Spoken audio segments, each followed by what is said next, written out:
कोल्हापूर जिल्हा परिषद पंचायत समिती आणि या निवडणुकांकरता उमेदवारी अर्ज दाखल करण्याचा आजचा शेवटचा दिवस आहे।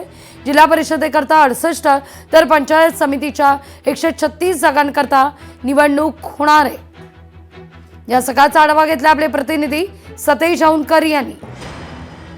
राज्यातील महानगरपालिकांच्या निवडणुका खरं तर झालेल्या आहेत आणि आता पंचायत समिती आणि जिल्हा परिषदांच्या निवडणुका आहेत त्या खरं तर त्याला सुरुवात झाल्याचं आपल्याला पाहायला मिळते। कोल्हापूर जिल्ह्यात देखील जिल्हा परिषद आणि पंचायत समितीच्या निवडणुकांच्या या सगळ्या रणधुमाळीमध्ये आज उमेदवारी अर्ज भरण्याच्या अखेरच्या दिवशी खरं तर मोठ्या संख्येने या ठिकाणी उमेदवार आणि त्यांच्या प्रतिनिधींनी गर्दी केल्याचं आपल्याला चित्र पाहायला मिळते।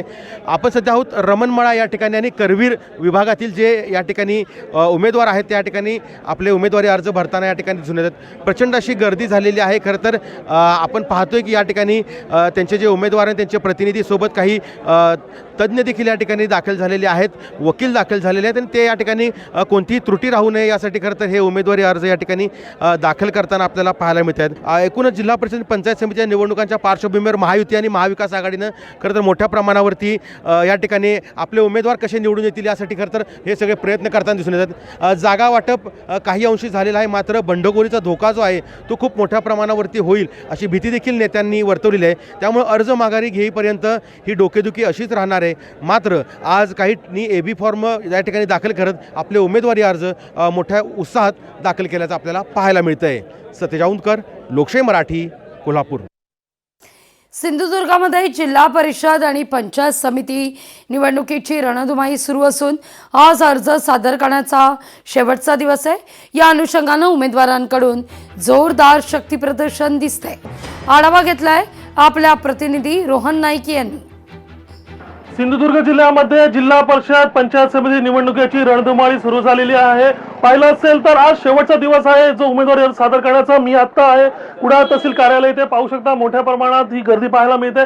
महायुतीची जी महायुती आहे, भाजप आणि शिवसेना यांच्यामध्ये खरी स्पर्धा पाहायला मिळते, कारण महायुती जरी झाली असेल तरी बंडखोरीचं प्रमाण काही प्रमाणात झालेलं आहे सिंधुदुर्ग जिल्ह्यामध्ये।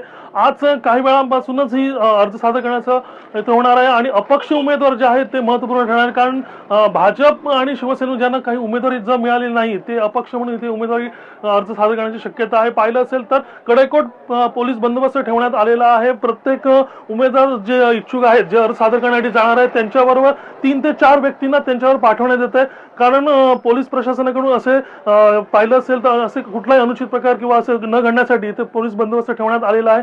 पाहिलं असेल तर आज संध्याकाळ 3:30 ते 4 वाजेपर्यंत एकूण सिंधुदुर्ग जिल्ह्यातील उमेदवारी अर्ज किती दाखल झाले एकूण, आणि त्यानंतर बंडखोरी किती झाली, अपक्ष किती उमेदवार आहेत, शिवसेना आणि भाजपकडून तसेच महाविकास आघाडीकडून किती उमेदवारी अर्ज सादर केला याची आकडेवारी प्राप्त होणार आहे। कॅमेरामॅन योगेश काळे, रोहन नाईक, लोकशाही मराठी, सिंधुदुर्ग। लोकशाही मराठी, ऐका, पहा, जागरूक रहा।